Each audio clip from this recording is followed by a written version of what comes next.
Hello, hello, hello. Welcome, welcome, welcome. Come in, come in, come in. This is Tamika's Den. I am Tamika. Get on in here, y'all. Get on in here. Kick off your shoes and relax your feet. You are now in the den. So, guys, this is my review recap for Bel-Air Season 2, Episode 7. Under pressure, y'all. Under pressure, under pressure, under pressure. We are under pressure, baby. Of course, Will and Carlton are going for the Founders Award. Viv is kind of anxious and upset. Not upset, but worried, okay, that this competition is going to be a problem. And we like, hey, what could go wrong? Every damn thing, y'all. Every damn thing, okay? Of course, Will is trying to juggle basketball and going for this Founders Award, and he's having a hard time. He running his daggone mouth too much to Doc, and of course we gotta have him singing, "I'm from West Philly and I'll take care of my own self," because him and Uncle Phil bump heads. Everything goes to shit, basically, okay? The guy that Carlton beat up is in his feelings, leaks the video of Carlton, of course, saying the N-word along with, you know what I'm saying, his teammates, which we never, you know what I'm saying, was riding with that. That was wrong, dead wrong, okay? However, now we done got Carlton spiraling out of control, baby. He's ready to sniff that stuff again. And I'm like, no, Carlton, no, don't do it, okay? Jazz, baby, I was rooting for you. I was getting on Hillary behind. But, baby, honey, you done counted yourself out, all right? You done basically became your worst daggone enemy, child. You are ready to self-destruct. We was rooting for you, honey. We was all rooting for you. You know, Viv is trying to step out on her own and not be anonymous anymore. Speak up for herself. Say that she's the artist of the anonymous painting. And it may cost her some things. Or they may just have to put some respect on her daggone name. We got Jeffrey's son here. Finally, he is able to reconnect with Frederick. But of course, if I'm hearing all of y'all talking about all the good things that he has done with y'all, I'm seeing all these pictures and time that he spent with y'all, but he ain't never spent no damn time with me, I'm gonna be in my feelings, okay? And Phil got them rolling out the red carpet, y'all. Erica and her firm is trying to offer him all different types of things, baby. Do we think he should be taking them up on this offer? Let's get into it, y'all. Take it from the top. You know how we do.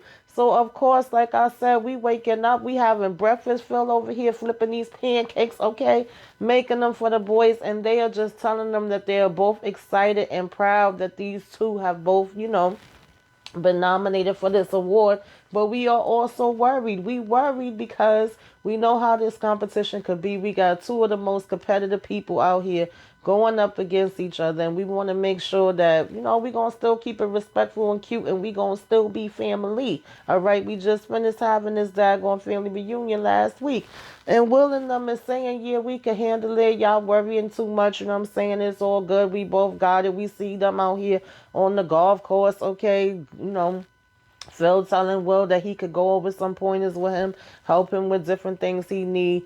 And Will is like, yeah, he's all for it. You know, they like, if this was basketball, you know, a part of the Founders Award, then that would be easy. But, baby, we got to do some other things, you know, when it comes to this. And, of course, Will is not too good with golf. Whereas Carlton has been being taught by Uncle Phil, you know what I'm saying, for probably most of his life. So, you know, he's pretty good at it. And we got Jeffrey in the background, basically just all into his own world. When Phil is asking him something, he just like, yeah, whatever. And we find out the reason why he's so distracted and anxious is because they don't find Frederick, y'all, okay? Viv is over here at this little cafe with him or whatever, waiting for them to get there. You know, Phil asking him if he's ready, and he's basically like, yep, okay, ready as I'll ever be. And when they get there and they see Viv and Frederick sitting there, he's just basically like, you know, give me a minute. And so he go over and he finally gets to meet him face to face or whatever. And, you know, they all leave and they leave them two sitting there. And, you know, of course, at first it's awkward. They barely eating, you know. Jeffrey is basically like, you know, so you don't eat much, huh? He's like, no, actually, I eat a lot and I talk a lot. But, you know, this is an uncomfortable situation. And so he's saying to him like, oh, well, you know, you were able to get taken in and find a family when you was 5 years old. And so Frederick is pretty much like, yeah, I guess I was one of the lucky ones, right? We know how long people could be stuck in the system. And, you know, he's just basically like, you know, I used to think you was a figment of my imagination, somebody that I made up. I didn't think that you were real, but, you know, here you are. And so He was just like, he have so many questions, and Jeffrey was telling him he want to give him all the answers. He want to tell him everything that's been going on and why he had to make, the choices that he made. Of course, Frederick is saying that all of this seems, very unreal, as you would expect.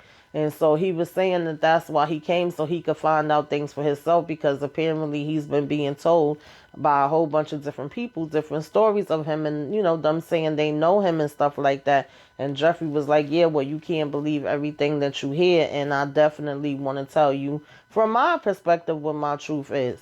So now we got Uncle Phil coming in, checking on Carlton or whatever, and seeing that he's already doing his profile. He's like, oh, I'm liking this picture that you got here, whatever the case may be, the setup or whatever.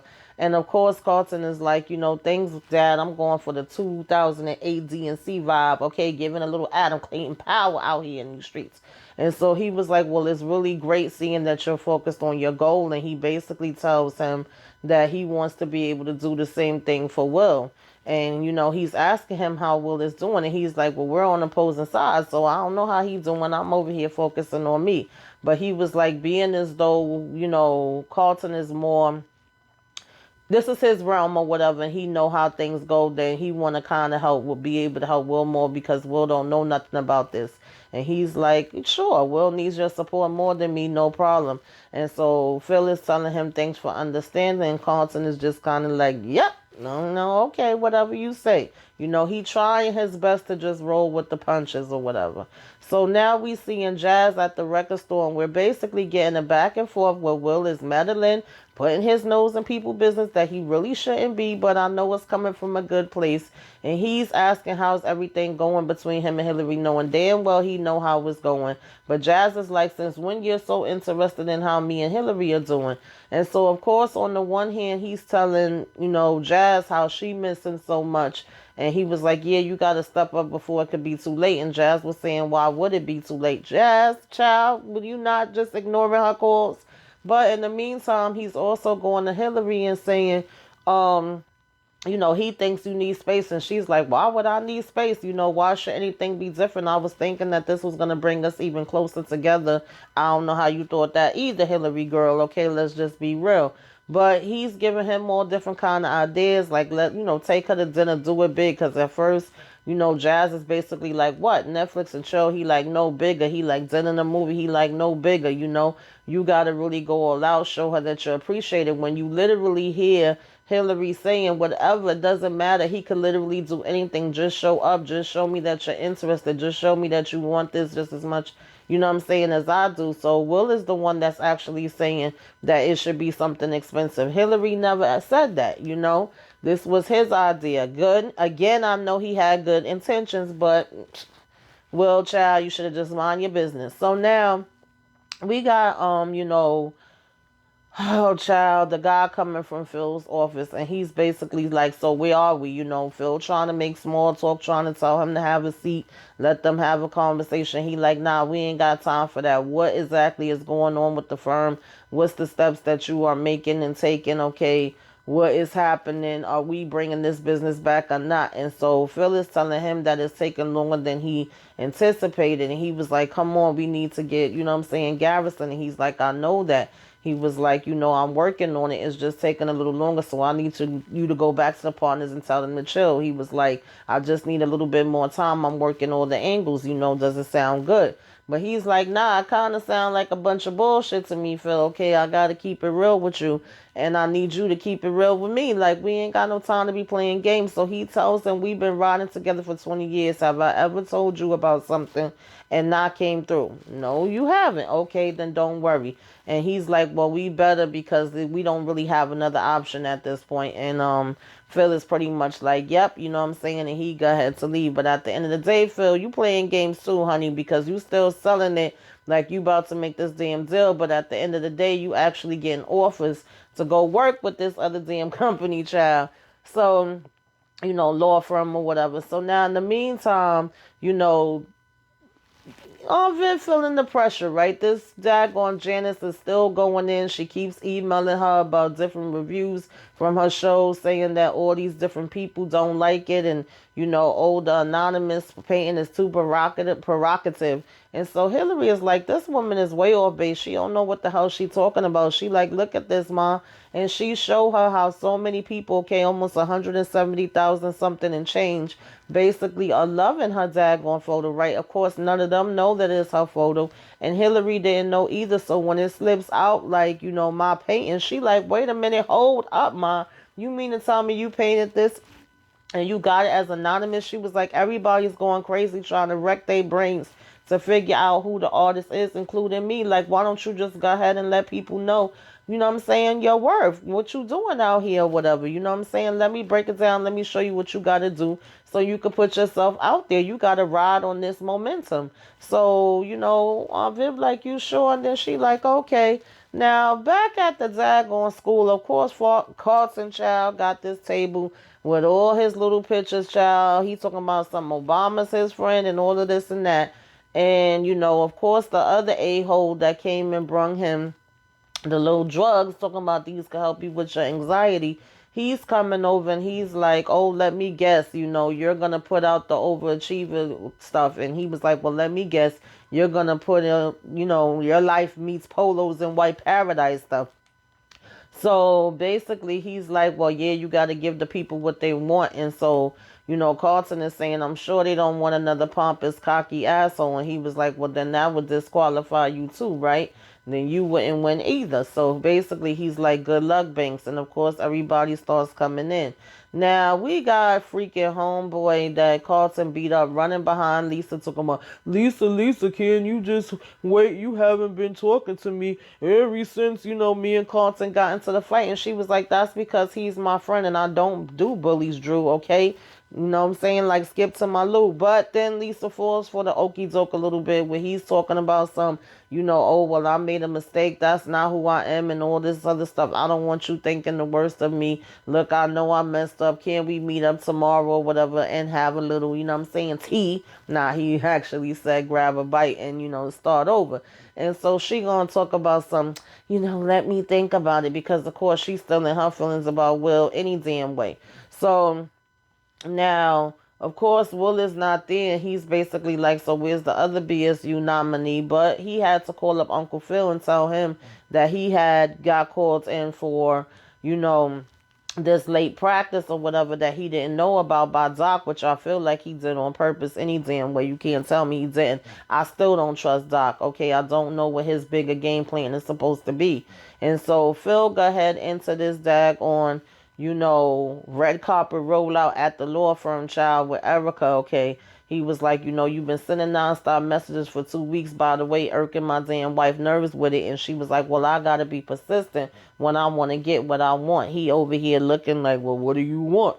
So he goes, sit down, honey, and they got people on the Zoom, child, from all across the world and all different kind of places, and they are just basically telling him they love all the different things that he's been trying to bring, and they want him to bring it there. They've seen the work that he put in throughout the years, and they are like, all the different initiatives and changes that you wanted to make as a DA. We feel like you could basically be able to make those, things and fight for them through our company or whatever the case may be, and have all these different, hundreds of employees underneath you or whatever that are helping you to get, to where you need to be. And everybody looking and smiling at him. And he's like, so what's the catch? And they're like, there is no catch. We basically have already sent you all the information in the email. Go ahead and break it down, look at it, and we going, you'll see that there's nothing wrong and that it's actually an excellent deal that, you won't find a catch. And so I'm like, something that sounds too good to be true usually is, though, Phil, at the same time. So now when he get home, he's super excited and telling Aunt Viv about it. And she like, well, Dad, I never seen you get this excited about something before. Especially not something another woman is telling you about. And he was like, trust me, the only woman that gets me excited is you. Now, in the meantime, Jeffrey and Frederick get back to the house. And not everybody, but Hillary and Aunt Viv at first is coming up to him like, yo, we would not have all the things we have. We wouldn't be able to do everything we do if we didn't have Jeffrey. You know, he's been the best. He's been the greatest. We could not live life without him. Okay. Hillary telling him how he stopped her, you know, from running away like 3 times. So now, you know, when he starts talking, she like, oh, excuse me. Okay. Accent come through.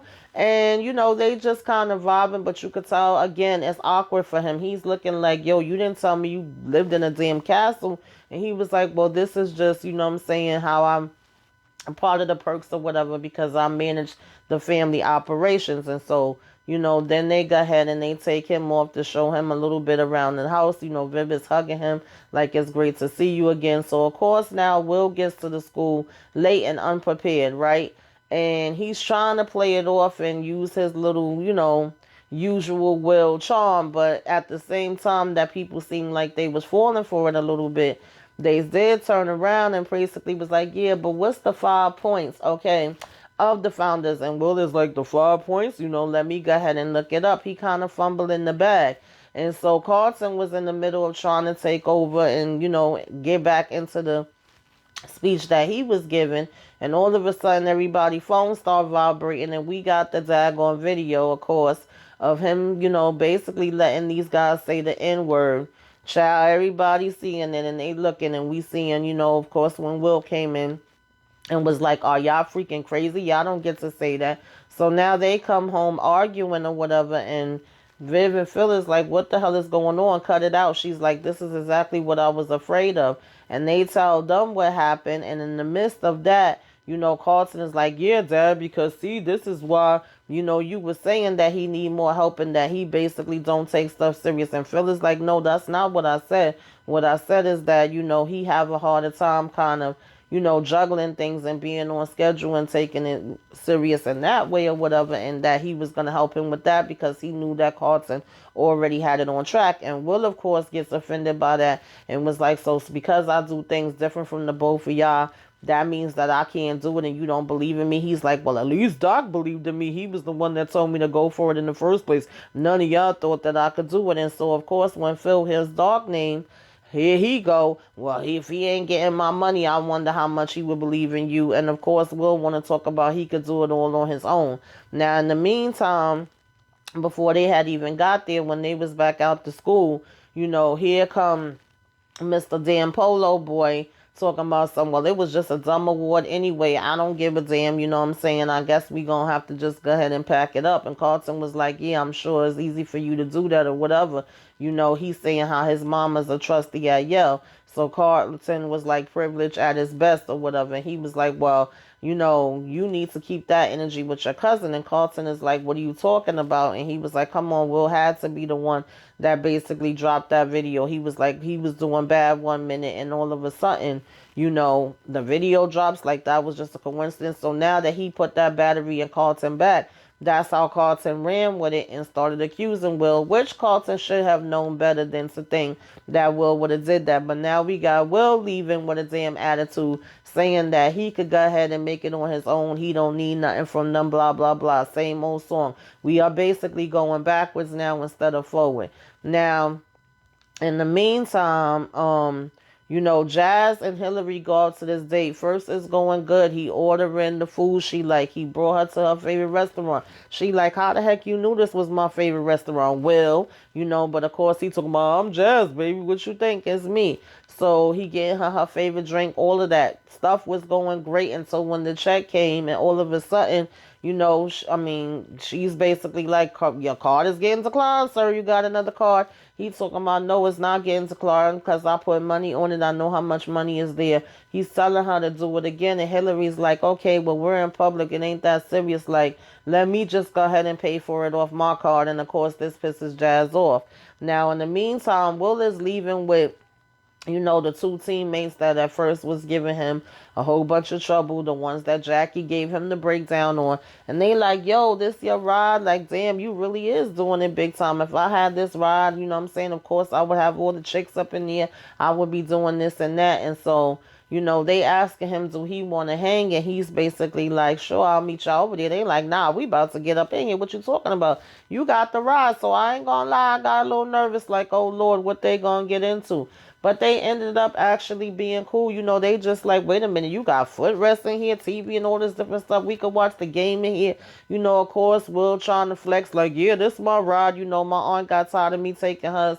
So she basically gave me the hookup, and I said, it's funny, Will, you telling them you could do it without them, but you busy riding around in they damn car. I'm just saying.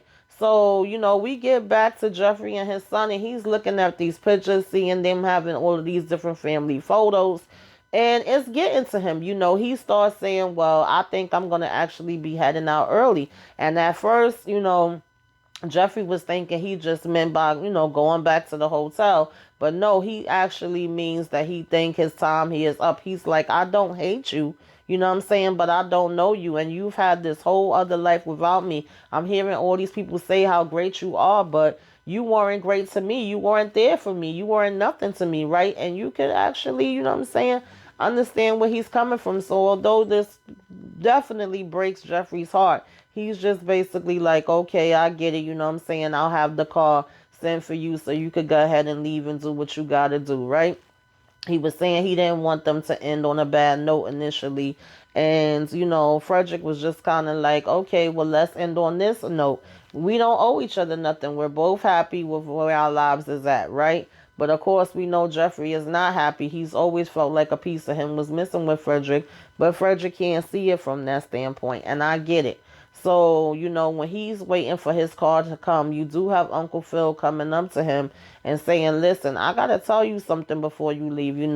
Jeffrey is not just a good man. He's an extraordinary man. He's like, he basically, how do you think that your family was able to take you and keep you and, even when they came across financial hardships, even when your dad got sick or your mom had to stop working, how do you think it was still always food on the table for you and your siblings? How do you think you got, your schooling paid for and different things of that nature? How is it that when you was trying to go hard with these gangs or whatever the case may be, they wouldn't have anything to do with you? And so he's stopping and he waiting and he like, wait, what happened? Because I used to be trying to really go hard and get in with them. And he was like, that was all Jeffrey. And then he's basically like, yeah, he was there even when he couldn't be with you. He still was watching over you and making certain things happen. And I just wanted you to know that before you left. And so Frederick is pretty much like, thank you, but, he still goes to leave.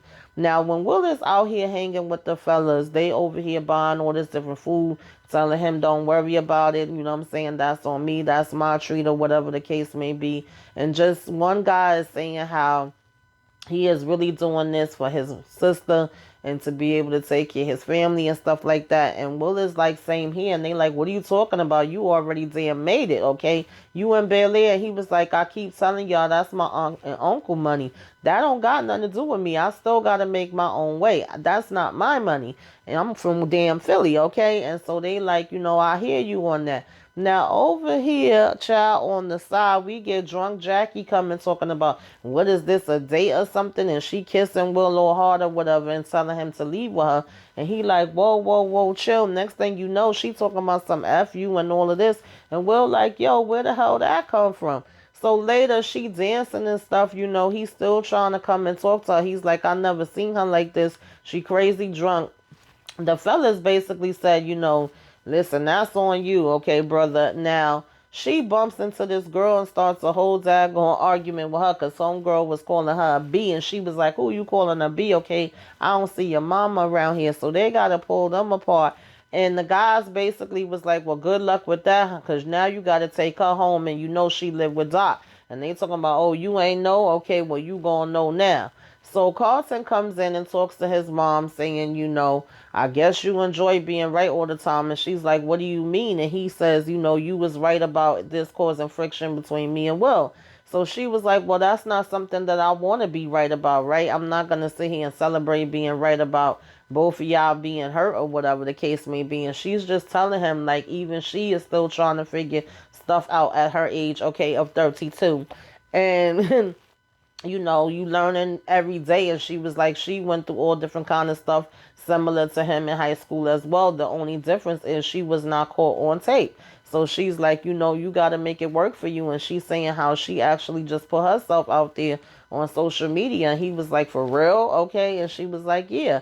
So that kind of, basically gives him an idea. You can see the wheels turning in his head after he go ahead and have this conversation with her. So now Will go ahead and take Jackie home, Doc telling him to give him a minute and he just like, oh boy.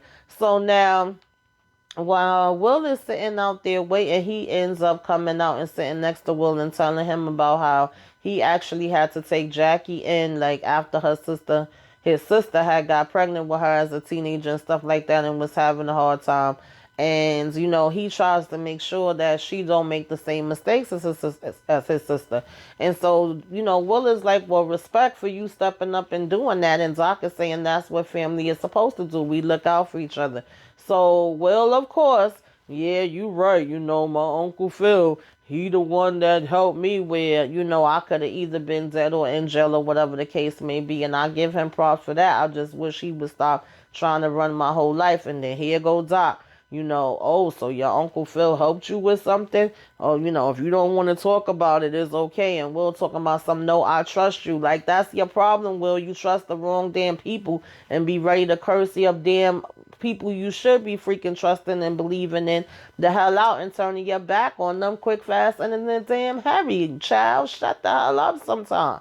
So now we basically get back, to Jeffrey and I'm sorry, to Hillary and Jazz getting back to the house after this date. He's still in his feelings. He's still bringing up daggone, LaMarcus or whatever. And he's basically saying that he had the money and he takes it that, Hillary was trying to insinuate that he didn't. He was like, had that been you and LaMarcus out on a date, you would have believed him. And he was like, let's be real. And so she was like, you want to be real? She was like, come on, you keep bringing up daggone LaMarcus. He ain't got nothing to do with this. She was like, let me finish or whatever. She was like, it's no big deal that you didn't have it. I don't care about the money. And he's like, oh, for real? You really don't care? He was like, come on, who are we kidding? You don't want to be seen with a damn Uber driver, whatever the case may be, or on a red carpet or whatever. And she's telling him that she don't have time for him to be sitting here with no daggone insecurities or whatever. She was like, I've never cared about that. And she was like, why the hell did you bring me on that fake ass date anyway? Because she knows that's not something that, Jazz would even do. And of course he did it because he's listening to damn Will, which if he would have told her that, she would have been like, well, why the hell you did that? So he's saying fake ass date. He's like, those was $100 lobster. She's like, yeah, but that's never nothing that I even cared about or asked for. So basically she's like, you're not making no sense. She was like, is that really who you think I am? You really think that I'm just obsessed with a superficial life? She was like, come on. So he talking about some, look how people look at us, again, worried about what other people are thinking and feeling, Jazz, not what you two are feeling. And so, she's basically like, I can't do this. This doesn't make sense. She was like, you're obviously not going to change. You're going to still keep feeling the way that you feel no matter what. The only one that's standing in your way is you. And so, she was like, that's a you problem. That's not a me problem. And she went and opened up the door and he was like, that's how we going to end. And she was like, I guess so. I said, child, Jazz, Jazz, Jazz, Jazz, Jazz. Okay. Now, moving on along, we get damn Drew in the hallway talking about some, oh, can you believe Carlton? He would have won the whole thing and still going on about Carlton. And Will puts two and two together like, you're the one that leaked the damn tape, aren't you? You've been hating on Carlton since day one and you hating even worse since he whipped your ass. And so Drew talking about some, you welcome, and he was like, you mad trifling. You leaked the tape. So he talking about some, prove it. And then here come Lisa talking about you ready, and they walking up together. I said, child, Lisa, girl, okay. Now, in the meantime, Jeffrey here all sad and, about to play his little pool by himself. And his son ends up coming back and being like the flight was delayed. I say, yeah, I bet it was, but I'm happy it was. So they get to playing pool. He's basically like, show me what you got. Now, back over at Carlton room, he does what his mom said and he gets on social media and talks about Is it fake news? No, it's real. He's basically like, it's very real. And he was like, what else is real? Just basically trying to fit in, folding underneath pressure, trying to be something that you're not, worried about what everybody else is thinking, sometimes laughing at a joke that shouldn't be funny and all this stuff. And at the same time that he's talking, we got Will getting back in, and all of a sudden Doc is putting him up, and telling him now he can wear the green shirt instead of the white shirt, and he could be with the ones. And he like, for real, he like, hurry up before I change my mind. So we seeing like a montage of Jazz at the record store, sad and lonely. Phil basically getting a text that's trying to ask, what's going on with him. Viv done got a text where she basically was supposed to be calling in or speaking to, the Neiman founder soon. She's over here looking at Erica's number like she ready to call her, and so we all, as all of this is, seeing all of this, we're hearing Carlton talk about wrestling with self-doubt and just, being quiet when you need to speak up. And he's like, all of us have been in these positions one time or another when we should have been saying that's not okay, but it's all part of the culture here. And it's something that he knows that he's not alone with, battling with, but he's just so happens to be the one that's caught on camera, right? And so, he basically go ahead and leave that on the live or whatever. And then he's over here looking at himself and he's like, I'm just the only one you see. And so, child, next thing you know, he walking over by this dresser. I said, Carlton, don't do it. Don't do it. Don't you damn do it. Don't you damn do it. Don't you damn do it, Carlton. Don't you do it. And he opens it up and baby pours it out and sniff, sniff, sniff, sniff, sniff. Sniffaluffagus, damn Carlton. I'm so pissed with you. I was in here like, don't do it, Carlton. Don't do it. Don't do it. Don't do it. I was rooting for you. We was all rooting for you, damn it. Child, what y'all think gonna happen? What Doc about to do with this information? Because we know something is coming back up with that. What the hell are they gonna do with Carlton? Are they gonna find out he out here sniffing again? Y'all, child, is Phil taking this job? Is Viv about to lose, what she just got with these Neiman founders? Y'all, tell me what y'all think. Put it in the comments, what you liked, what you didn't like, all that good stuff. Anything I left out, let's discuss that below. Oh, y'all, this done ran my daggone blood pressure up, y'all. Okay, make sure y'all give me a wave. Let me know you came by. Put some flames up in the sky, y'all. Like, comment, share, subscribe.